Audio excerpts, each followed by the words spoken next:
ಎಲ್ಲರಿಗೂ ನಮಸ್ಕಾರ. ವಿವಿಧ ವೃತ್ತಿಪರ ಕೋರ್ಸ್ಗಳಿಗೆ ಕರ್ನಾಟಕ ಪರೀಕ್ಷಾ ಪ್ರಾಧಿಕಾರ ಎರಡನೇ ಸುತ್ತಿನ ಫಲಿತಾಂಶವನ್ನು ಪ್ರಕಟಣೆ ಮಾಡಿದೆ. ತಮಗೆಲ್ಲ ಗೊತ್ತಿರುವಂತೆ ಕರ್ನಾಟಕ ಪರೀಕ್ಷಾ ಪ್ರಾಧಿಕಾರ ಎಲ್ಲ ವೃತ್ತಿಪರ ಕೋರ್ಸುಗಳಿಗೆ ಕಂಬೈನ್ಡ್ ಸೀಟ್ ಅಲಾಟ್ಮೆಂಟ್ ಮಾಡ್ತೀವಿ. ಇದು ಸಾಕಷ್ಟು ರಾಜ್ಯಗಳಲ್ಲಿ ಈ ರೀತಿ ಮಾಡಲ್ಲ. ಸಾಕಷ್ಟು ರಾಜ್ಯಗಳಲ್ಲಿ ಇಂಡಿಪೆಂಡೆಂಟ್ ಕೋರ್ಸಿಗೆ ಅವರು ಮಾಡ್ತಾರೆ. ಇದರಿಂದ ಅವರಿಗೆ ಏನು ಅನುಕೂಲ ಆಗ್ತಾಯಿದೆ ಅಂತಂದರೆ ಅವರು ಟೈಮ್ಲಿ ಎಲ್ಲ ಪ್ರಕ್ರಿಯೆನ ಆಯಾಯ ಕೋರ್ಸಿಗೆ ಮಾಡ್ತಾರೆ. ಅದರಿಂದ ವಿದ್ಯಾರ್ಥಿಗಳಿಗೆ ಪೋಷಕರಿಗೆ ತೊಂದರೆ ಸಹ ಇದೆ.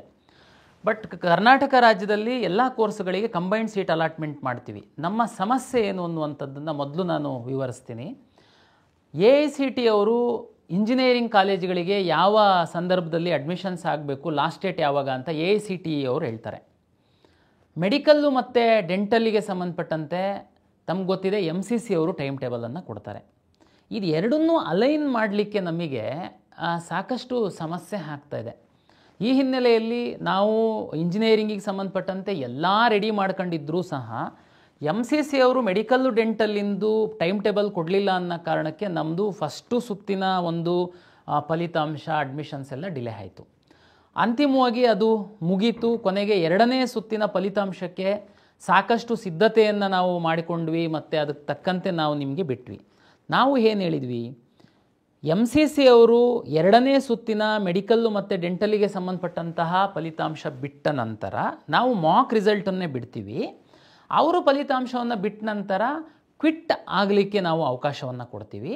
ಫ್ರೀಯಾಗಿ ಬೇರೆ ರಾಜ್ಯ ಮತ್ತು MCCನಲ್ಲಿ ಮೆಡಿಕಲ್ಲು ಮತ್ತು ಡೆಂಟಲ್ ಸೀಟ್ ಸಿಕ್ಕಿದ್ದಂಥವರು ಕ್ವಿಟ್ ಮಾಡ್ಕೊಳ್ತಾ ಹೋಗಿ ಏನು ಸೀಟ್ಸು ಅವೈಲಬಲ್ ಸಿಗುತ್ತೆ ಅದನ್ನು ಅದೇ ಸುತ್ತಿನಲ್ಲಿ ಹಾಕ್ಕೊಂಡು ನಾವು ರೀರನ್ ಮಾಡಿ ಎರಡನೇ ಸುತ್ತಿನ ಅಂತಿಮ ಫಲಿತಾಂಶವನ್ನು ಕೊಡ್ತೀವಿ ಅಂತ ನಾವು ಈ ಹಿಂದೆ ಭಾಳ ಸ್ಪಷ್ಟವಾಗಿ ತಮಗೆ ಹೇಳಿದ್ವಿ. ಮತ್ತು ಎರಡನೇ ಸುತ್ತಿನಲ್ಲಿ ಚಾಯ್ಸ್ 1 ಮತ್ತು ಚಾಯ್ಸ್ 4 ಮಾತ್ರ ಕೊಡ್ತೀವಿ ಅಂತ ಸಹ ಹೇಳಿದ್ವಿ. ಏನು ರೀಸನ್? ಸುಮಾರು ಜನ ಸೋಷಿಯಲ್ ಮೀಡಿಯಾದಲ್ಲಿ ಹೇಳಿದರು, ನೋನು ಈ ಹಿಂದೆ ಸಡನ್ ಅಂತ ರೂಲ್ ಚೇಂಜ್ ಮಾಡಿದ್ರಿ, ಮೂರನೇ ಸುತ್ತಿಗೆ ಅಪ್ಗ್ರೇಡೇಷನ್ ಆಗಬೇಕು. ಓಕೆ, ನಾವು ಅದನ್ನೂ ಹೇಳಿದ್ವಿ. ಚಾಯ್ಸ್ 1 ತಗೊಂಡು ಕಾಲೇಜಿಗೆ ಅಡ್ಮಿಷನ್ ಆದಂಥವರು ಮೂರನೇ ಸುತ್ತಿನ ಮಾಪಪ್ ಸುತ್ತಿನಲ್ಲಿ ನಾವು ಸೀಟ್ ಮ್ಯಾಟ್ರಿಕ್ಸನ್ನು ಪಬ್ಲಿಷ್ ಮಾಡ್ತೀವಿ. ಯಾವುದಾದ್ರೂ ಒಳ್ಳೆ ಕಾಲೇಜಲ್ಲಿ ನಿಮಗೆ ಬೇಕಾದಂಥ ಸೀಟ್ ಸಿಕ್ತು ಅಂತಂದರೆ ತಾವು ಅಪ್ಗ್ರೇಡೇಷನ್ನಿಗೆ ಅವಕಾಶ ಕೊಡ್ತೀವಿ ಅಂತಲೂ ನಾವು ಹೇಳಿದ್ವಿ. ಜೊತೆಗೆ ಆ ಕಾಲೇಜಿಗೆ ಸೇರಿದರೆ ಅಲ್ಲಿಂದ ನಿಮ್ಮನ್ನು ಫ್ರೀಯಾಗಿ ಅಲ್ಲಿಂದ ಕಾಲೇಜಿಂದ ಮೂವ್ ಆಗಲಿಕ್ಕೂ ಸಹ ನಾವು ಫೆಸಿಲಿಟೇಟ್ ಮಾಡ್ತೀವಿ ಅಂತ ಹೇಳಿದ್ವಿ. ಕೊನೆ ಮೂಮೆಂಟಲ್ಲಿ ಈ ಥರ ಮಾಡಿದರೆ ಮಾಪಪ್ ರೌಂಡಲ್ಲಿ ಸೀಟ್ ಸಿಗ್ತವೆ. ನಿಮಗೆ ಇನ್ನೊಂದು ನಾವು ಆ ಥರ ತೀರ್ಮಾನ ಮಾಡಿದ್ದಕ್ಕೆ ತಮಗೆಲ್ಲರಿಗೆ ಒಂದು ಕ್ಲಾರಿಟಿ ಕೊಡ್ತೀನಿ. ಈ ಹಿಂದಿನ ವರ್ಷಗಳಲ್ಲಿ ಏನಾಗ್ತಾಯಿತ್ತು, ಎರಡನೇ ಸುತ್ತಿನ ಒಂದು ಫಲಿತಾಂಶವನ್ನು ನಾವು ಪಬ್ಲಿಷ್ ಮಾಡ್ತಾಯಿದ್ವಿ, ಅಡ್ಮಿಷನ್ ಶುರು ಮಾಡ್ತಿರ್ಲಿಲ್ಲ. MCC ಅವರು ಪಬ್ಲಿಷ್ ಮಾಡ್ತಿದ್ರು. ಆವಾಗ ನಾವು ನಿಮಗೆ ಅವಕಾಶ ಕೊಡ್ತಾಯಿದ್ವಿ. MCCನಲ್ಲಿ ಹೋಗುವಂಥವ್ರು ಇಲ್ಲಿ ಬಂದು ಕ್ಯಾನ್ಸಲ್ ಮಾಡ್ಕೊಂಡು ಹೋಗಬೇಕು ಅಂತ. ಒಂದಷ್ಟು ಜನ ಬಂದು ಕ್ಯಾನ್ಸಲ್ ಮಾಡ್ಕೊಂಡು ನೀವು MCCಗೆ ಹೋಗ್ತಾಯಿದ್ರಿ. ಆ ಸೀಟು ಹಾಗೆ ಉಳಿತಿತ್ತು. ನಾವು ಅದನ್ನು ಎರಡನೇ ಸುತ್ತಿನಲ್ಲೇ ನಿಮಗೆ ಹಂಚಿಕೆ ಮಾಡ್ತಿರಲಿಲ್ಲ. ಆ ಸೀಟ್ಗಳನ್ನೆಲ್ಲ ನಾವು ಇಟ್ಕೊಂಡು ನಿಮಗೆ ಅಪ್ಗ್ರೇಡೇಷನ್ನಿಗೆ ಅವಕಾಶ ಕೊಡ್ತಾಯಿದ್ವಿ. ಮೂರನೇ ಸುತ್ತಿನಲ್ಲಿ ನಾವು ಅದನ್ನು ರನ್ ಮಾಡ್ತಾಯಿದ್ವಿ. ಆವಾಗ ಸುಮಾರು ಇಂಜಿನಿಯರಿಂಗ್ ಕಾಲೇಜವರು, ಟಾಪ್ ಇಂಜಿನಿಯರಿಂಗ್ ಕಾಲೇಜವ್ರು ಏನಾದರೂ MCCಗೆ ಬಿಟ್ಟೋಗಿತ್ತು ಅಂತಂದರೆ, ನೀವು ವೆಟರ್ನರಿಯವರು MCCಗೆ ಬಿಟ್ಟೋಗಿತ್ತು ಅಂತಂದರೆ ಮೂರನೇ ಸುತ್ತಿನಲ್ಲಿ ಅಪ್ಗ್ರೇಡ್ ಆಗುವಂಥ ಅವಕಾಶಗಳು ಜಾಸ್ತಿ ಇತ್ತು. ನಾನು ಈ ಸರಿ ಏನೋ ಹೇಳಿದ್ದೆ ನಿಮಗೆ ಇದಕ್ಕಿಂತ ಮೊದಲು, MCC ಅವರು ಎರಡನೇ ಸುತ್ತಿನ ಫಲಿತಾಂಶವನ್ನು ಪ್ರಕಟಿಸಿದ ನಂತರ ಇಲ್ಲಿಂದ ಕ್ವಿಟ್ ಮಾಡೋದಕ್ಕೆ ಅವಕಾಶ ಕೊಡ್ತೀನಿ. ಉದಾಹರಣೆಗೆ ಒಂದು 500 ಜನ, ಅದು ವೆಟರ್ನರಿ ಸಿಕ್ಕಿರೋರು ಇರ್ಬೋದು, ಟಾಪ್ ಇಂಜಿನಿಯರಿಂಗ್ ಕಾಲೇಜರು ಇರ್ಬೋದು, ಏಜಿದವ್ರು ಇರ್ಬೋದು, ಕ್ವಿಟ್ ಮಾಡಿ ಹೋದರೆ ಆ ಒಂದು 500 ಸೀಟನ್ನು ಎರಡನೇ ಸುತ್ತಲ್ಲೇನು ನಾವು ಮಾಕ್ ಅಂತ ಪಬ್ಲಿಷ್ ಮಾಡಿರ್ತೀವಿ ಅದೇ ಸುತ್ತಿಗೆ 500 ಸೀಟ್ ಹಾಕ್ಕೊಂಡು ನಾವು ರೀರನ್ ಮಾಡಿ ಫೈನಲ್ ರಿಸಲ್ಟ್ ಬಿಡ್ತೀವಿ ಅಂತ ಅಂದಮೇಲೆ ನಿಮಗೆ ಮಾಪಪ್ಪಲ್ಲಿ ಎಲ್ಲಿಂದ ಸೀಟ್ ಸಿಗುತ್ತೆ? ಮಾಪಪ್ಪಲ್ಲಿ ಸೀಟ್ ಸಿಗ್ತಿದ್ದೇನೆ ನಾವು ಸೆಕೆಂಡ್ ರೌಂಡಲ್ಲಿ ಕ್ಯಾನ್ಸಲ್ ಮಾಡಿದವ್ರನ್ನ ಥರ್ಡ್ ರೌಂಡಿಗೆ ಹಾಕ್ಕೊಂಡ್ರೆ. ಬಟ್ ನಾನು ಸೆಕೆಂಡ್ ರೌಂಡಲ್ಲೇ ಆ ಸೀಟನ್ನು ಹಾಕ್ಕೊಂಡು ರೀರನ್ ಮಾಡ್ತೀನಿ ಅಂತ ಹೇಳಿದ್ದೆ. ಅದಕ್ಕೆ ಚಾಯ್ಸ್ 1 and 3 ಕೊಟ್ಟಿದ್ದೆ. ಆದ್ರೂ ಯಾರಾದರೂ ಬಿಟ್ಟು ಹೋದರೆ ಅಡ್ಮಿಷನ್ ಆದವರು ಅಪ್ಗ್ರೇಡಿಗೆ ಬರಬೇಕು ಅಂತ ಹೇಳಿದ್ವಿ. ಅದರಲ್ಲಿ ಯಾವುದೇ ಚೇಂಜ್ ಇರಲಿಲ್ಲ ನಮ್ಮದು. ಆದರೆ ನಾವು ಅಂದ್ಕೊಂಡಂಗೆ ಕೆಲವೊಮ್ಮೆ ಆಗಲ್ಲ. ತಮಗೆಲ್ಲ ಗೊತ್ತಿದೆ, ಅನಿರ್ದಿಷ್ಟಾವಧಿಗೆ MCC ಅವರು ಟೈಮ್ ಟೇಬಲ್ನ ಮುಂದೂಡ್ತಾ ಬರ್ತಾ ಇದ್ದಾರೆ. ಇಲ್ಲಿವರೆಗೆ 29ರಿಂದ ಅಂತೇಳಿದ್ರು, ಇಲ್ಲಿವರೆಗೆ ಯಾವುದು ಕ್ಲಾರಿಟಿ ಇಲ್ಲ. ಸೀಟನ್ನು ಹೆಚ್ಚು ಮಾಡ್ತೀವಿ ಅಂತೇಳಿ NMC ಅವರು ಹೇಳಿದ್ದಾರೆ ಅಂತೇಳಿ ಅವರೇ ನೋಟಿಫಿಕೇಷನ್ ಕೊಟ್ಟಿದ್ದರು. ಯಾವ ಕಾಲೇಜಲ್ಲಿ ಎಷ್ಟು ಸೀಟ್ ಹೆಚ್ಚಾಗುತ್ತೆ, ನಮ್ಮ ರಾಜ್ಯದ ಸೀಟ್ಗಳಿದಾವ ಅಂತನ್ನುವಂಥದ್ದು ನಮಗೆ ಇಲ್ಲಿವರೆಗೆ ಕ್ಲಾರಿಟಿ ಇಲ್ಲ. ಆದರೆ ನಮ್ಮಲ್ಲಿ ಸುಮಾರು 74-75 ಸಾವಿರ ಸೀಟ್ಗಳ ಇಂಜಿನಿಯರಿಂಗ್ ಸೀಟ್ಗಳನ್ನ ನಾವು ಅಲಾಟ್ ಮಾಡ್ತೀವಿ. ತಮಗೆಲ್ಲ ಗೊತ್ತಿದೆ. AICTE ಅವರ ಪ್ರಕಾರ ಸೆಪ್ಟೆಂಬರ್ 15ನೇ ತಾರೀಕು ಟೆಕ್ನಿಕಲ್ ಕೋರ್ಸಸ್ಸಿಗೆ ಅಡ್ಮಿಷನ್ ಲಾಸ್ಟ್ ಡೇಟು. ಅರ್ಥ ಮಾಡ್ಕೊಳ್ಳಿ. ಇನ್ನೂ ಒಂದು ಹೇಳ್ತೀನಿ, ತಮಗೆಲ್ಲ ಗೊತ್ತಿದೆ, ಎಲ್ಲ ಖಾಸಗಿ ಕಾಲೇಜುಗಳಲ್ಲಿ ಸಹ 45% ಇಂಜಿನಿಯರಿಂಗ್ ಸೀಟ್ಗಳನ್ನು ಸರ್ಕಾರಕ್ಕೆ ಬಿಟ್ಟು ಕೊಡ್ತಾರೆ. ಆ 45% ಮತ್ತು ಲಿಂಗ್ವಿಸ್ಟಿಕ್ ಮೈನಾರಿಟಿ ಮತ್ತು ಯೂನಿವರ್ಸಿಟಿ ಕಾಲೇಜುಗಳಲ್ಲಿ 40% ಸೀಟುಗಳಿಗೆ ಸಹ ರಾಜ್ಯ ಸರ್ಕಾರದ ನಿಯಮದಂತೆ ರೋಸ್ಟರ್ ಆಧಾರದ ಮೇಲೆ ನಾವು ಸೀಟ್ ಹಂಚಿಕೆ ಮಾಡ್ತೀವಿ. ಸರ್ಕಾರ ನಿಗದಿಪಡಿಸುವಂತಹ ಶುಲ್ಕಕ್ಕೆ ನಾವು ಅಡ್ಮಿಷನ್ ಕೊಡಬೇಕು ಅವರು. ಇದು ಖಾಸಗಿ ಕಾಲೇಜುಗಳ ಮತ್ತು ಸರ್ಕಾರದ ಮಧ್ಯೆ ಆಗಿರುವಂತಹ ಒಂದು ಒಪ್ಪಂದ. ಆ ಒಪ್ಪಂದದಲ್ಲಿ ಇನ್ನೂ ಒಂದು ಹೇಳ್ಬಿಟ್ಟಿದ್ದಾರೆ, ಏನಂತಂದರೆ AICTE ಅವರು ಲಾಸ್ಟ್ ಡೇಟ್ ಯಾವಾಗ ಅಡ್ಮಿಷನಿಗೆ ಕೊಡ್ತಾರೆ ಅದರದ್ದು -10 ಡೇಸ್ವರೆಗೆ KE ಅವರು ಈ 45% ಮತ್ತು 40%ಗೆ ಎಷ್ಟು ರೌಂಡ್ ಬೇಕಾದ್ರೂ ನೀವು ಕೌನ್ಸಿಲಿಂಗ್ ಮಾಡಿ, ನಮ್ಮದು ಅಡ್ಡಿ ಇಲ್ಲ. -10 ಡೇಸು ಅಕಸ್ಮಾತ್ ನೀವು ತುಂಬೋದಕ್ಕೆ ಆಗಲಿಲ್ಲ ಅಂತಂದರೆ ಆ ಸೀಟ್ಗಳನ್ನು ನೀವು ಕಾಲೇಜಿಗೆ ಹಸ್ತಾಂತರ ಮಾಡಬೇಕು. ಅದನ್ನು ನಾವು ಕಾಲೇಜವರು ಹೇಗೋ ಹುಡುಕಾಡಿ ನಾವು ಹುಡುಗರಿಗೆ ತುಂಬಿಸ್ಕೊಳ್ತೀವಿ, ನಮಗಿಲ್ಲ ಅಂತಂದರೆ ಲಾಸ್ ಆಗುತ್ತೆ ಅನ್ನುವಂಥದ್ದು ಸರ್ಕಾರ ಮತ್ತು ಖಾಸಗಿ ಕಾಲೇಜುಗಳ ಒಕ್ಕೂಟದ ಮಧ್ಯೆ ಆಗಿರುವಂತಹ ಒಪ್ಪಂದ. ಈಗ ಆ ಒಪ್ಪಂದದ ಪ್ರಕಾರ ನಮಗೆ ಸೆಪ್ಟೆಂಬರ್ 15ಕ್ಕೆ AICTE ಅವ್ರ ಲಾಸ್ಟ್ ಡೇಟ್ ಅಂತಂದರೆ 5ನೇ ತಾರೀಕು -10 ಡೇಸು, ಸೆಪ್ಟೆಂಬರ್ 5ಗೆ ಉಳಿಯುವಂಥ ಸೀಟ್ಗಳನ್ನ ಹ್ಯಾಂಡ್ ಓವರ್ ಮಾಡಿ ಅಂತ ಆಲ್ರೆಡಿ ಲೆಟರ್ ಬರೆದುಬಿಟ್ಟಿದ್ದಾರೆ ನಮಗೆ ಅವರು. ನೋಡಿ, ನಮ್ಮ ಸಮಸ್ಯೆ ಈ ರೀತಿ ಇದೆ. ಎಷ್ಟು ಜನ ಈಗ ಜಸ್ಟ್ 27,000 ಅಷ್ಟೇ ಮಕ್ಕಳು ಅಡ್ಮಿಷನ್ ಆಗಿದ್ದೀರಾ, ಉಳಿದವರೆಲ್ಲ ವೆಯ್ಟ್ ಮಾಡ್ತಾ ಇದ್ದೀರಾ ಅಪ್ಗ್ರೇಡೇಷನ್ನು ಮತ್ತೊಂದು ಈ ರೌಂಡಿಗೆ ಬಂದಿದ್ದೀರಾ ನೀವು.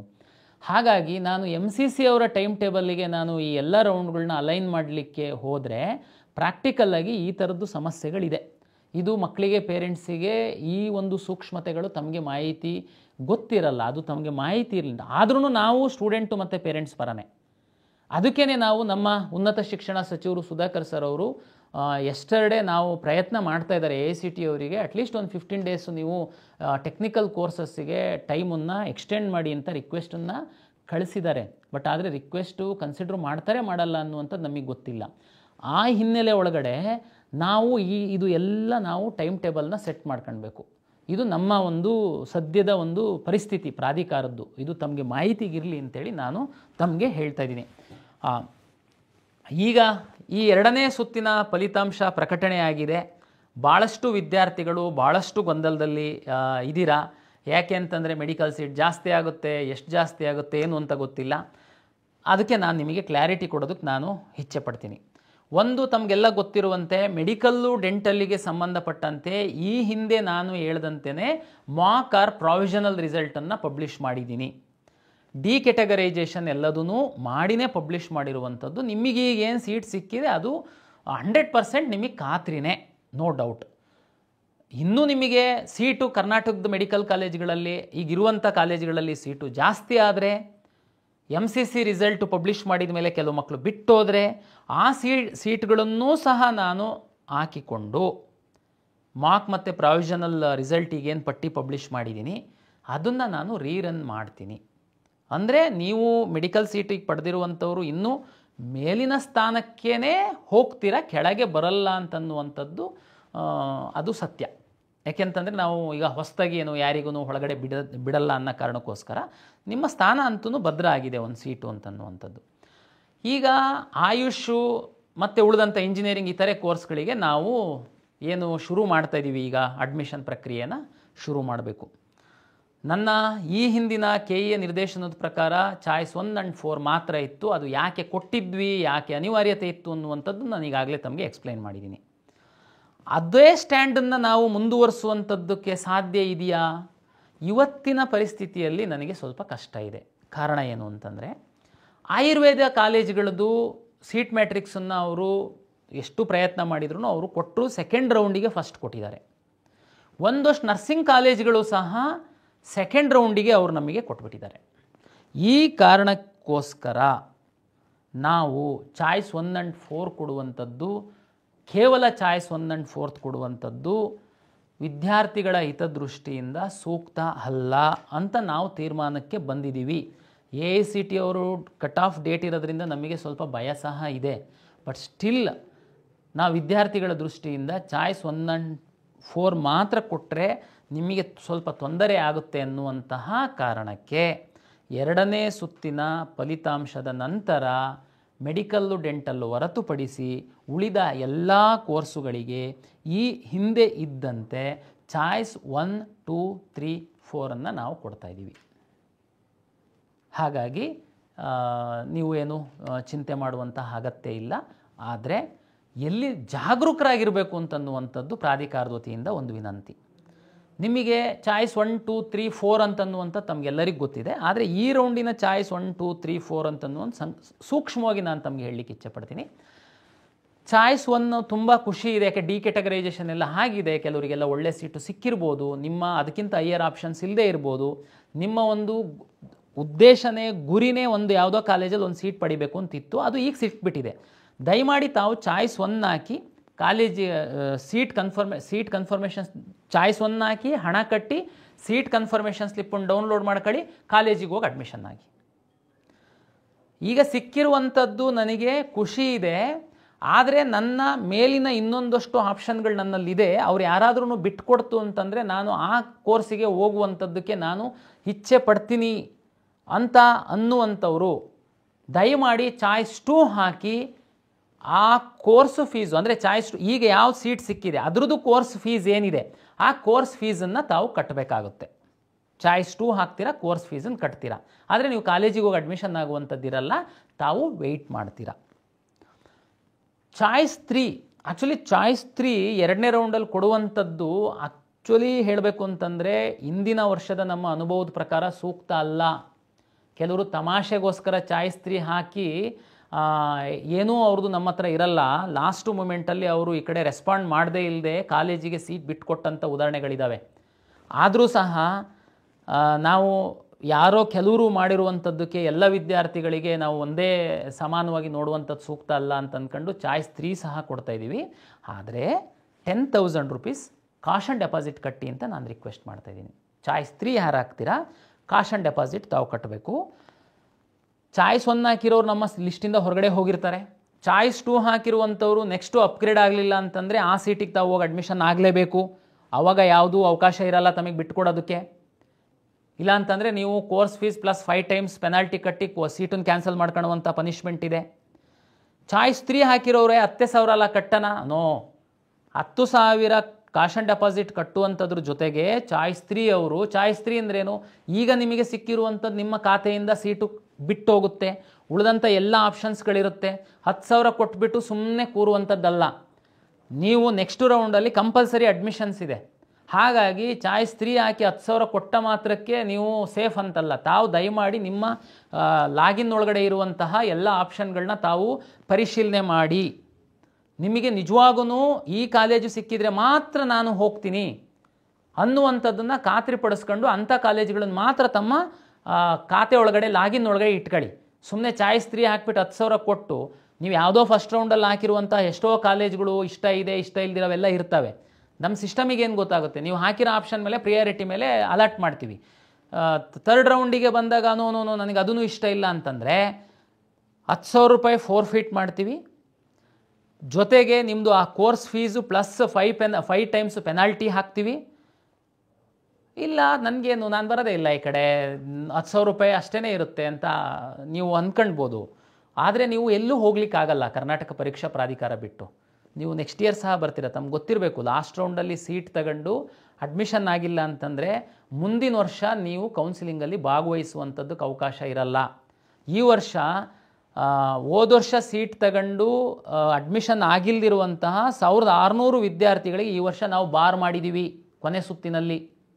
ಅಂಥ ಪರಿಸ್ಥಿತಿ ಬರುತ್ತೆ. ಅದಕ್ಕೆ ಚಾಯ್ಸ್ 3 ಹಾಕೋರು 10,000 ಕೊಟ್ಟರೆ ಮಾತ್ರ ಅಲ್ಲ, 10,000 ಕಾಶನ್ ಡೆಪಾಸಿಟ್ ಕೊಡೋದ್ರ ಜೊತೆಗೆ ನಿಮ್ಮ ಲಾಗಿನ್ನಲ್ಲಿರುವಂತಹ ಎಲ್ಲ ಕಾಲೇಜುಗಳನ್ನು ತಾವು ಒಮ್ಮೆ ಪರಿಶೀಲನೆ ಮಾಡಿ ನಿಮಗೆ ನಿಜವಾಗೂ ಸೀಟ್ ಸಿಕ್ಕಿದರೆ ಹೋಗ್ತೀನಪ್ಪ ನನ್ನ ಕಾಲೇಜಿಗೆ ಅನ್ನುವಂಥದ್ದನ್ನು ಮಾತ್ರ ತಾವು ಅಲ್ಲಿ ಬಿಡಬೇಕಾಗುತ್ತೆ. ಹಾಗಾಗಿ ಈಗ ಮುಂದಿನ 3-4 ದಿವಸ ನಾವು ಚಾಯ್ಸಿಗೆ ಮಾತ್ರ ಕೊಟ್ಟಿರ್ತೀವಿ, ದುಡ್ಡು ಕಟ್ಟಿರ್ತೀರ. ನೆಕ್ಸ್ಟು ಏನು ನಾನು ಕೌನ್ಸಿಲಿಂಗ್ ಪ್ರಕ್ರಿಯೆ ರೀಅರೇಂಜ್ ಮಾಡುವಂಥದ್ದಕ್ಕೆ ಬಿಡ್ತೀನಿ. ಆವಾಗ ಚಾಯ್ಸ್ 3 ಹಾಕಿರುವಂಥವರು ದಯಮಾಡಿ ಲಾಗಿನ್ ಆಗಿ ತಾವು ರೀಅರೇಂಜ್ ಮಾಡಿ ಪ್ರಾಪರಾಗಿ. ಚಾಯ್ಸ್ 2 ಹಾಕಿರುವಂಥವ್ರು ಅಷ್ಟೇ. ಚಾಯ್ಸ್ 2 ಹಾಕಿರ್ತೀರ, ಮೇಲ್ಗಡೆದು ಹೈಯರ್ ಆಪ್ಷನ್ ತಗೊಳುತ್ತೆ. ಮೇಲ್ಗಡೆ ನಿಮಗೆ ಯಾವುದಾದ್ರೂ ಇಷ್ಟ ಇಲ್ಲ ಅಂತಂದರೆ, ಈಗ ಸಿಕ್ಕಿರೋ ಕಾಲೇಜ್ಗಿಂತನೂ ಸ್ವಲ್ಪ ಅದು ವೀಕ್ ಇದೆ, ನನಗೆ ಆಸಕ್ತಿ ಇಲ್ಲ ಅಂತಂದರೆ ದಯಮಾಡಿ ತಾವು ಡಿಲೀಟ್ ಮಾಡೋದಕ್ಕೆ ಅವಕಾಶ ಇರುತ್ತೆ. ಅದನ್ನು ಬಿಟ್ಬಿಟ್ಟು ಈಗ ಚಾಯ್ಸ್ 2 ಹಾಕಿ ಆ ಕಡೆ ತಿರುಗಿ ನೋಡದೆ ಇಲ್ದಿರುವಂಥದ್ದು. ಆಮೇಲೆ ಸಿಕ್ಕಿದಾಗ ಓ ನೋ ಅದು ಚೆನ್ನಾಗಿಲ್ಲ ಅಂತ ಅನ್ನೋದಕ್ಕಾಗಲ್ಲ. ಹೈಯರ್ ಆಪ್ಷನ್ ನೀವೇ ಹಾಕಿರ್ತೀರ. ಚಾಯ್ಸ್ 3 ಹಾಕಿ 10,000 ಕಾಶ್ ಆ್ಯಂಡ್ ಡೆಪಾಸಿಟ್ ಕಟ್ಟಿದ ಮಾತ್ರಕ್ಕೆ ನಿಮ್ಮದು ಮುಗಿಯಲ್ಲ. ನೆಕ್ಸ್ಟ್ ನಾವು ಕೌನ್ಸಿಲಿಂಗ್ದು ಎನೇಬಲ್ ಮಾಡ್ತಿದ್ದಂಗೆ ಲಾಗಿನ್ ಆಗಿಬಿಟ್ಟು ತಾವು ಪ್ರಾಪರಾಗಿ ವೆರಿಫೈ ಮಾಡ್ಕೊಳ್ಳಿ ನಿಮ್ಮ ಆಪ್ಷನ್ಸು. ಉಳಿದಂತೆ ಚಾಯ್ಸ್ 4 ತಮಗೆಲ್ಲ ಗೊತ್ತಿದೆ. ಕೌನ್ಸಿಲಿಂಗಲ್ಲಿ ಮುಂದುವರಿಯೋದಕ್ಕೆ ನನಗೆ ಇಷ್ಟ ಇಲ್ಲ ಅಂತೇಳಿ ಚಾಯ್ಸ್ 4 ಹಾಕ್ತೀರಾ. ನಮ್ಮ ಕೌನ್ಸಿಲಿಂಗಿಂದ ತಾವು ಹೊರಗಡೆ ಹೋಗ್ತೀರಾ. ತಾವು ಮ್ಯಾನೇಜ್ಮೆಂಟಲ್ಲೋ ಮತ್ತೆಲ್ಲೋ ಅಡ್ಮಿಷನ್ಸ್ ಹಾಕ್ತೀರಾ. ನಿಮಗೆ ತಿರ್ಗಾ ನಮ್ಮ ಕಡೆ ಪ್ರವೇಶ ಇರಲ್ಲ. ಚಾಯ್ಸ್ 4 ಹಾಕ್ತಂಥವರಿಗೆ ಇದು. ಆಮೇಲೆ ಈ ಹಿಂದೆನೇ ನಾನು ಈಗಾಗಲೇ ಹೇಳಿದ್ದೀನಿ ಕಳೆದ ರೌಂಡಲ್ಲಿ, ಅದು ಈಗಲೂ ಅನ್ವಯಿಸುತ್ತೆ. ಕೆಲವು ಸ್ಟೂಡೆಂಟು ಇದ್ದೀರಾ, ಕೌನ್ಸಿಲಿಂಗಲ್ಲಿ ಭಾಗವಹಿಸ್ತೀರಾ, ಸೀಟು ಅಲಾಟ್ ಆಗುತ್ತೆ, ಯಾವುದೂ ಚಾಯ್ಸ್ ಹಾಕಲ್ಲ. 1 2 3 4 ಯಾವುದೂ ಹಾಕಲ್ಲ, ಸುಮ್ಮನೆ ಬಿಟ್ಬಿಡ್ತೀರಾ. ಆಮೇಲೆ ಸ್ವಲ್ಪ ಹುಡುಗರು ಇಲ್ಲಿ KEಗೆ ಬರ್ತೀರಾ. ಎಲ್ಲ ಟೈಮ್ ಮುಗಿದ ಮೇಲೆ ನಾನು ಯಾವುದೂ ಚಾಯ್ಸ್ ಹಾಕಿಲ್ಲ, ಸುಮ್ಮನೆ ಅಲ್ಲಿ ಇರೋ ಕಡೆ ಎಲ್ಲ ಹೋಗಿ ಹೇಳ್ಕೊಂಡು ಓಡಾಡ್ತೀರಾ. ನೋಡಿ ನಂದು ಓಪನ್ ಆಗ್ತಾ ಇಲ್ಲ, ಸರ್ವರ್ ಎರರು ಏನಿಲ್ಲ, ಇಲ್ಲಿ KEನಲ್ಲಿ ನಮಗೆ ಹೆಲ್ಪ್ ಮಾಡ್ತಾ ಇಲ್ಲ ಅಂತ. ಆಮೇಲೆ ಫೈನಲಿ ನಮ್ಮ ಹತ್ರ ಬಂದು ನೋಡಿದರೆ ನೀವು ಕಳೆದ ಸುತ್ತಿನಲ್ಲಿ ಸಮಯದೊಳಗಡೆ ನಾವು 2-3 ಸರಿ ಎಕ್ಸ್ಟೆಂಡ್ ಮಾಡಿದರೆ ಸಹ ತಾವು ಯಾವುದು ಚಾಯ್ಸ್ ಹಾಕಿಲ್ಲ. ನಾವೇನೇ ನಿಮ್ಮನ್ನು ಹೊರಗಡೆ ಕಳಿಸ್ಕೊಟ್ಟಿದ್ವಿ. ಸುಮಾರು ಕಳೆದ ಸುತ್ತಿನಲ್ಲಿ 4,500 ವಿದ್ಯಾರ್ಥಿಗಳನ್ನ ನಾವೇನೇ ಹೊರಗಡೆ ಕಳಿಸ್ಕೊಟ್ಟಿದ್ವಿ. ಕೊನೆಗೆ ಸುಮಾರು ವಿದ್ಯಾರ್ಥಿಗಳು ಬಂದರು, ಜೆನ್ಯೂನ್ ಅಂತಂದ. ಕೊನೆಗೆ ಒಂದು 800ರಷ್ಟು ವಿದ್ಯಾರ್ಥಿಗಳು ಮತ್ತೆ ಅವರು 750 ಕಟ್ಟಿ ಲಾಗಿನ್ ಹಾಕೋದಕ್ಕೆ ಅವಕಾಶ ಮಾಡಿಕೊಟ್ವಿ. ಆದರೆ ಈ ಸುತ್ತಲ್ಲಿ ಖಂಡಿತ ನಾವು ಅದಕ್ಕೆ ಅವಕಾಶ ಮಾಡಿಕೊಡಲ್ಲ. ಸೀಟ್ ಸಿಕ್ಕಿರೋ ಎಲ್ಲ ವಿದ್ಯಾರ್ಥಿಗಳಿಗೆ 1 2 3 4 ಚಾಯ್ಸ್ ಕೊಡ್ತಾಯಿದ್ದೀವಿ. ದಯಮಾಡಿ ಚಾಯ್ಸ್ ಹಾಕಿ, ಇಲ್ಲ ಅಂತಂದರೆ ಚಾಯ್ಸ್ ಯಾವುದು ಹಾಕಿಲ್ಲ ನಾವೇ ನಿಮ್ಮನ್ನು ಹೊರಗಡೆ ಕಳಿಸ್ತೀವಿ. ಇನ್ನೊಂದು ಕೆಟಗರಿ ವಿದ್ಯಾರ್ಥಿಗಳಿದ್ದೀರಾ, ಚಾಯ್ಸ್ 1 ಹಾಕ್ತೀರಾ. ನಾವೇನು ಹೇಳಿದ್ದೀವಿ, ಚಾಯ್ಸ್ 1 ಹಾಕಿದರೆ ದುಡ್ಡು ಕಟ್ಟಿ ಸೀಟ್ ಕನ್ಫರ್ಮೇಷನ್ ಸ್ಲಿಪ್ಪನ್ನು ಡೌನ್ಲೋಡ್ ಮಾಡ್ಕೊಂಡು ನಿಗದಿತ ಸಮಯದಲ್ಲಿ ಕಾಲೇಜಿಗೆ ಹೋಗಿ ನಿಮ್ಮ ಒಂದು ಮುಖವನ್ನು ಸಿಸ್ಟಮಲ್ಲಿ ತೋರಿಸಿ ಲಾಗಿನ್ ಓಪನ್ ಆಗುತ್ತೆ, ನಿಮಗೆ OTP ಬರುತ್ತೆ, ಅದನ್ನು ತೋರಿಸಿ ಅಲ್ಲೇ ಅಡ್ಮಿಷನ್ ಪ್ರಕ್ರಿಯೆ ಮಾಡಿ ನಿಮಗೆ ಒಂದು ಅಡ್ಮಿಷನ್ ಆರ್ಡರ್ ಕೊಡ್ತಾರೆ. ಅಲ್ಲಿಗೆ ನಿಮ್ಮದು ಅಡ್ಮಿಷನ್ ಪ್ರಕ್ರಿಯೆ ಮುಗಿದಿದೆ ಅಂತ. ಕೆಲವು ವಿದ್ಯಾರ್ಥಿಗಳು ಚಾಯ್ಸ್ 1 ಹಾಕಿದ್ದೀರಾ, ದುಡ್ಡು ಕಟ್ಟಿಲ್ಲ, ದುಡ್ಡು ಕಟ್ಟಿದ್ದೀರಾ, ಸೀಟ್ ಕನ್ಫರ್ಮೇಷನ್ ಸ್ಲಿಪ್ ಡೌನ್ಲೋಡ್ ಮಾಡ್ಕೊಂಡಿಲ್ಲ, ಸೀಟ್ ಕನ್ಫರ್ಮೇಷನ್ ಸ್ಲಿಪ್ ಡೌನ್ಲೋಡ್ ಮಾಡ್ಕೊಂಡಿದ್ದೀರಾ, ಕಾಲೇಜಿಗೆ ಹೋಗಿಲ್ಲ. ಎಂತ ಮಾಡೋದು ನಾನು ಇಂಥವರಿಗೆ?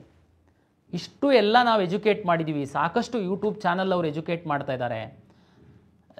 ಏನು ನೀವು ಚಾಯ್ಸ್ 1 ಹಾಕೋ ತನಕ ನಿಮಗೆ ಬುದ್ಧಿ ಇದೆ ಅಂತಂದರೆ ಅದ್ರ ಮುಂದಿಂದು ಹೋಗಬೇಕು ಅನ್ನುವಂಥ ಸಹ ನಿಮಗೆ ಜ್ಞಾನ ಇದೆ. ಆದರೆ ಯಾಕೆ ನೀವು ಈ ರೀತಿ ಮಾಡ್ತಾಯಿದ್ದೀರಾ ನನಗೆ ಅರ್ಥ ಆಗ್ತಾ ಇಲ್ಲ. ಅದಕ್ಕೆ ಈ ಸರಿ ಮತ್ತೆ ಎಚ್ಚರಿಸ್ತಾ ಇದ್ದೀನಿ. ಮೊನ್ನೆ ಸುಮಾರು ವಿದ್ಯಾರ್ಥಿಗಳು ಈ ಥರ ಬಂದವರಿಗೆ ಕೊನೆ ಮೂಮೆಂಟಲ್ಲಿ ನಾನು ಕೆಲವೊಮ್ಮೆ ಅವಕಾಶ ಮಾಡಿ ಕೊಟ್ಟೆ. ಈ ಸಾರಿ ಮಾತ್ರ ಚಾಯ್ಸು 1 ಹಾಕಿ ನೀವು ಸೀಟ್ ಕನ್ಫರ್ಮೇಷನ್ ಸ್ಲಿಪ್ಪನ್ನು ತಗೊಂಡು ಕಾಲೇಜಿಗೆ ಹೋಗಿ ಅಡ್ಮಿಷನ್ ಆಗಿಲ್ಲ ಅಂತಂದರೆ ನಿಮ್ಮನ್ನು ನಮ್ಮ ಕೌನ್ಸಿಲಿಂಗಿಂದ ಹೊರಗಡೆ ಹಾಕ್ತೀನಿ. ಇಲ್ಲಾಂದ್ರೆ ನೀವು ಚಾಯ್ಸ್ 1 ಹಾಕೋಕ್ಕೆ ಹಾಕೋದ್ರಿ. 2 3 4 ಆಪ್ಷನ್ಸ್ ಇತ್ತಲ್ಲ, ಹಾಕ್ಬೋದಾಗಿತ್ತು. ಚಾಯ್ಸ್ 1 ಹಾಕಿ ಇಲ್ಲ ನಾವು ಚಾಯ್ಸ್ 1 ಹಾಕಿ ದುಡ್ಡು ಕಟ್ಟಿದ್ದೀವಿ ಸರ್, ನಮ್ಮನ್ನು ಹೊರಗಡೆ ಹಾಕಿದ್ರೆ ಹೆಂಗೆ? ಫೋರ್ಫಿಟ್ ಮಾಡ್ಕೊಳ್ತೀನಿ ಆ ದುಡ್ಡನ್ನು, ಸಿಸ್ಟಮಿಂದ ಹೊರಗಡೆ ಹಾಕ್ತೀನಿ. ನಿಮಗೆ ಲಾಸ್ಟು ಕೌನ್ಸಿಲಿಂಗಲ್ಲಿ 2 ದಿನ 3 ದಿನ ಎಕ್ಸ್ಟೆಂಡ್ ಮಾಡಿದರೆ ಸಹ ನೀವು ಚಾಯ್ಸ್ 1 ಹಾಕಿ ದುಡ್ಡು ಕಟ್ಟಿ ಕಾಲೇಜಿಗೆ ಹೋಗಲ್ಲ ಅಂತಂದರೆ ಏನು ತೋರಿಸುತ್ತೆ ಇದು? ಮತ್ತೆ ಹೇಳಿದ್ದೀವಿ 10 ಸಾರಿ ವಿಚಾರ ಮಾಡಿ ಹಾಕಿ, ಓದಿ 1 2 3 4 ಅಂತಂದ್ರೆ ಏನು ಅಂತ. ಈ ಸರಿ ಯಾರು ನಮ್ಮ ನೋಡಿದಿರ ತಮ್ಗೆ ಗೊತ್ತಾಗುತ್ತೆ. ಚಾಯ್ಸ್ 1 ಕ್ಲಿಕ್ ಮಾಡುವಾಗ ಒಮ್ಮಿಗೆ ಲಾಕ್ ಆಗಲ್ಲ, ಅದು ಸಾಕಷ್ಟು ಇನ್ಸ್ಟ್ರಕ್ಷನ್ಸ್ ಬರುತ್ತೆ. ತಾವು ಅಗ್ರಿ ಬಟನ್ ನಮಗಬೇಕು, ಆಮೇಲೆ ಅಂದರೆ ಸುಮ್ಮನೆ ಫ್ರೀಸ್ ಆಗಿಬಿಟ್ಟು ಮಿಸ್ ಆಗಬಾರ್ದು ಅಂತ. ಇಷ್ಟು ಎಲ್ಲ ನಾವು ಅವಕಾಶ ಮಾಡಿ ಕೊಟ್ಟು ಸಹ ನೀವು ಈ ಥರ ಮಾಡ್ತು ಅಂತಂದರೆ ಅದಕ್ಕೆ ನಾವು ಲಕ್ಷಾಂತರ ವಿದ್ಯಾರ್ಥಿಗಳು ಆನ್ಲೈನಲ್ಲಿ ಕೌನ್ಸಿಲಿಂಗಲ್ಲಿ ಭಾಗವಹಿಸ್ತಿರ್ತಾರೆ. ಒಬ್ಬರು ಇಬ್ಬರು ವಿದ್ಯಾರ್ಥಿಗಳ ಮನಸ್ಸಲ್ಲೇನಿದೆ ಅಂತ ಅನ್ನುವಂಥದ್ದು ನಾನು ತಿಳ್ಕೊಳ್ಳಿಕ್ಕೆ ಆಗಲ್ಲ. ಹಾಗಾಗಿ ನಮ್ಮ ಇನ್ಸ್ಟ್ರಕ್ಷನ್ಸನ್ನು ಓದಿ ಆ ರೀತಿ ತಾವು ಫಾಲೋ ಮಾಡಬೇಕು ಅಂತನ್ನುವಂಥದ್ದು ಎಲ್ಲ ವಿದ್ಯಾರ್ಥಿಗಳು ಮತ್ತು ಪೋಷಕರಿಗೆ ನಾನು ವಿನಂತಿಯನ್ನು ಮಾಡ್ಕೊಳ್ತೀನಿ. ಹಾಗಾಗಿ ಚಾಯ್ಸೇ ಹಾಕಿಲ್ಲ, ಹೊರಗಡೆ ಹಾಕ್ತೀನಿ. ಚಾಯ್ಸು 2 ಹಾಕಿ ಕೋರ್ಸ್ ಫೀಸ್ ಕಟ್ಟಲ್ಲ, ಹೊರಗಡೆ ಹಾಕ್ತೀನಿ. ಚಾಯ್ಸ್ 3 ಹಾಕಿ 10,000 ಕಾಶ್ ಆನ್ ಡೆಪಾಸಿಟ್ ಕಟ್ಟಲ್ಲ, ಹೊರಗಡೆ ಹಾಕ್ತೀನಿ. ಚಾಯ್ಸ್ 1 ಹಾಕಿ ದುಡ್ಡು ಕಟ್ಟಿ ಕಾಲೇಜಿಗೆ ಹೋಗಿ ಅಡ್ಮಿಷನ್ ಆಗಲ್ಲ ಅಂಥವ್ರನ್ನ ಸಹ ನಾನು ಸಿಸ್ಟಮಿಂದ ಹೊರಗಡೆ ಹಾಕ್ತೀನಿ. ದಯಮಾಡಿ ಇದನ್ನು ವಿಚಾರ ಮಾಡಿ ತಾವು ಚಾಯ್ಸ್ಗಳನ್ನ ಹಾಕಿ. ಚಾಯ್ಸು 4 ಹಾಕಿರ್ತೀರ. ಲಾಸ್ಟ್ ಟೈಮು ತಮಗೆ ಗೊತ್ತಿದೆ 3 ಮತ್ತು 4ಗೆ ಸ್ವಲ್ಪ ಫ್ಲೆಕ್ಸಿಬಲ್ ಕೊಟ್ಟಿದ್ವಿ ನಾವು. 3 ಮತ್ತು 4 ಚಾಯ್ಸನ್ನು ಹಾಕಿದ್ದಂಥವರು ನಮ್ಮ ಲಾಸ್ಟ್ ಡೇಟ್ ತನಕ ತಾವು ಅದನ್ನು ಇಂಟರ್ಚೇಂಜ್ ಮಾಡ್ಕೊಳ್ಬೋದಾಗಿತ್ತು, ಅಥವಾ ಮತ್ತೆ ಮನಸ್ಸು ಬದಲಾಯಿಸಿ ತಾವು ಚಾಯ್ಸ್ 1 ಕಾಲೇಜಿಗೆ ಹೋಗ್ಬೋದಾಗಿತ್ತು. ಈ ಸಾರಿ 4ಗೆ ಮಾತ್ರ ಅವಕಾಶ ಕೊಡ್ತಾಯಿದ್ದೀನಿ. ಯಾಕೆಂದರೆ 1 2 3 ಮೂರಕ್ಕೂ ತಾವು ಹಣ ಕಟ್ಟಬೇಕಾಗಿರೋದ್ರಿಂದ ಅದನ್ನು ನಾನು ಮತ್ತೆ ಉಲ್ಟಾ ಸೀದಾ ಮಾಡೋದಕ್ಕೆ ಪ್ರಾಕ್ಟಿಕಲಿ ನಮಗೆ ಕಷ್ಟ. ಅದು ಆ ಕಾರಣಕ್ಕೋಸ್ಕರ ಯಾರಾದ್ರೂ 4 ಹಾಕಿ ತಾವು ಹೊರಗಡೆ ಹೋಗಿದ್ದಂಥವ್ರು ಮತ್ತೆ ಇಲ್ಲ ನಾನು ಅದೇ ಕಾಲೇಜಿಗೆ ಹೋಗಿ ಸೇರ್ತೀನಿ ಅಂತಂದರೆ ಲಾಸ್ಟ್ ಡೇಟ್ ಒಳಗಡೆ ತಾವು ಮತ್ತೆ ಲಾಗಿನ್ ಆಗಿಬಿಟ್ಟು ಚಾಯ್ಸ್ 1 ಹಾಕಿ ಏನು ಫಾರ್ಮಾಲಿಟೀಸ್ ಇದೆ ಮುಗಿಸಿ ಕಾಲೇಜಿಗೆ ಹೋಗುವಂಥ ಒಂದು ಫ್ಲೆಕ್ಸಿಬಿಲಿಟಿನ ನಾನು ಅವಕಾಶವನ್ನು ಮಾಡಿಕೊಟ್ಟಿದ್ದೀನಿ. ತಮಗೆ ಬಹುತೇಕ ಏನು ಗೊಂದಲ ಇಲ್ಲ ಅಂಥೇಳಿ ನಾನು ಭಾವಿಸ್ತೀನಿ. ಸಮಯ ತುಂಬ ಕಡಿಮೆ ಇದೆ. AICTE ಅವರು ನಮಗೇನಾದ್ರೂ ಟೈಮ್ ಎಕ್ಸ್ಟೆಂಡ್ ಮಾಡಲಿಲ್ಲ ಟೆಕ್ನಿಕಲ್ ಕೋರ್ಸಸ್ಸಿಗೆ ಅಂತಂದರೆ ನಮಗೆ ತುಂಬ ಕಡಿಮೆ ಸಮಯ ಇದೆ. ಹಾಗಾಗಿ ದಯಮಾಡಿ ನಾನು ಟೈಮ್ ಟೇಬಲ್ ಏನು ಕೊಡ್ತೀನಿ ಆ ಟೈಮ್ ಟೇಬಲ್ಲಿಗೇ ತಾವು ಸ್ಟಿಕನ್ ಆಗಿ ದಯಮಾಡಿ ಆ ಟೈಮ್ ಟೇಬಲ್ ಒಳಗಡೆ ತಾವು ಎಲ್ಲ ಪ್ರಕ್ರಿಯೆಯನ್ನು ಮಾಡ್ತೀರಾ ಅಂಥೇಳಿ ನಾನು ಭಾವಿಸಿದ್ದೀನಿ. ಹಾಗಾಗಿ ಮೆಡಿಕಲ್ಲು ಮತ್ತು ಡೆಂಟಲ್ ವಿದ್ಯಾರ್ಥಿಗಳು ತಮಗೆ ಮಾಕ್ ಆರ್ ಪ್ರಾವಿಷನಲ್ ಅಂತೇಳಿ ನಾನು ಪಬ್ಲಿಷ್ ಮಾಡಿದ್ದೀನಿ. ತಾವು ಅದನ್ನು ನೋಡಿ ಖುಷಿಪಡಿ ಸೀಟ್ ಸಿಕ್ಕಿದ್ದಂಥವರು ಸಮಾಧಾನವಾಗಿ MCC ಅವರ ಒಂದು ಸುತ್ತು ಶುರುವಾಗ ತನಕ ಅವರ ರಿಸಲ್ಟ್ ಬರೋ ತನಕ ಸಮಾಧಾನವಾಗಿರಿ. ನಿಮಗೆ ಯಾವ ಒಂದು ಪ್ರಕ್ರಿಯೆಗಳಿಲ್ಲ, ಹಣ ಕಟ್ಟುವಂಥದ್ದು, ಕ್ಯಾನ್ಸಲ್ ಮಾಡಿಕೊಳ್ಳುವಂಥದ್ದು, ಅದು ಯಾವುದಕ್ಕೂ ಈಗ ಅವಕಾಶ ಇಲ್ಲ. MCC ಅವರು ಏನು ಇದು ನಮ್ಮದು ಮಾಕ್ ಆ್ಯಂಡ್ ಪ್ರಾವಿಷನಲ್. ಆ್ಯಕ್ಚುಲಿ ನಾವು MCC ಅವರು ಟೈಮ್ ಟೇಬಲ್ ಬಂದಮೇಲೇ ಮಾಡಬೇಕು. ಬಟ್ ನಾವು ಕಂಬೈನ್ ಮಾಡಲಿಕ್ಕೂ ಕರ್ನಾಟಕದಲ್ಲಿ ನಾವು ಮಾಡಿ ಅದಕ್ಕೆ ಮಾಕ್ ಆರ್ ಪ್ರಾವಿಷನಲ್ ಅಂತ ಹೇಳಿದ್ದೀವಿ ಮೆಡಿಕಲ್ ಮತ್ತು ಡೆಂಟಲ್ ಅವರಿಗೆ. ಹಾಗಾಗಿ ತಮ್ಮದು ಯಾವುದೂ ಕೆಲಸಗಳಿರಲ್ಲ. ತಾವು ಇನ್ನೊಂದು 1 ವಾರಗಳ ಕಾಲ ತಾವು ಸಮಾಧಾನವಾಗಿರಿ, ತಮಗೆ ಯಾವುದು ಕೆಲಸ ಇಲ್ಲ ಅಂತೇಳಿ ಹೇಳ್ತಾ MCC ಅವರು ಶೆಡ್ಯೂಲ್ ಕೊಟ್ಟ ಮೇಲೆ ಕರ್ನಾಟಕ ಕಾಲೇಜುಗಳಲ್ಲಿ ಮೆಡಿಕಲ್ ಸೀಟು ಜಾಸ್ತಿ ಆದಮೇಲೆ ಯಾವುದಾದ್ರೂ ಹೊಸ ಕಾಲೇಜಿಗೆ ಏನಾದ್ರೂ ಸೀಟ್ಗಳು ಬಂದರೆ ಸಣ್ಣ ಪುಟ್ಟ ಬದಲಾವಣೆಗಳನ್ನ ನಾವು ಮಾಡಬೇಕಾಗುತ್ತೆ. ಅದನ್ನು ಖಂಡಿತ ನಾನು ತಮಗೆ ತಿಳಿಸ್ಕೊಡ್ತೀನಿ. ವಿವರವಾದ ಒಂದು ಮಾರ್ಗಸೂಚಿಗಳನ್ನು ನಾನು ಪ್ರಕಟಿಸ್ತೀನಿ. ಹಾಗಾಗಿ ಕರ್ನಾಟಕ ಪರೀಕ್ಷಾ ಪ್ರಾಧಿಕಾರದ ವೆಬ್ಸೈಟನ್ನು ತಾವು ನೋಡ್ತಾ ಇರಿ ಅಂತೇಳಿ ವಿನಂತಿಯನ್ನು ಮಾಡಿಕೊಳ್ತಾ ಪ್ರಾಧಿಕಾರ ನಿಗದಿಪಡಿಸಿರುವಂತಹ 2ನೇ ಸುತ್ತಿನ ಒಂದು ಅಡ್ಮಿಷನ್ ಪ್ರಕ್ರಿಯೆಯಲ್ಲಿ ತಾವು ಸಮಯಕ್ಕೆ ಸರಿಯಾಗಿ ಭಾಗಿಯಾಗಿ ಅಂತೇಳಿ ಹೇಳ್ತಾ ಎಲ್ಲ ವಿದ್ಯಾರ್ಥಿಗಳಿಗೆ ಹಾಗೂ ಪೋಷಕರಿಗೆ ಪ್ರಾಧಿಕಾರದ ವತಿಯಿಂದ ಮತ್ತೊಮ್ಮೆ ನಮಸ್ಕಾರಗಳು.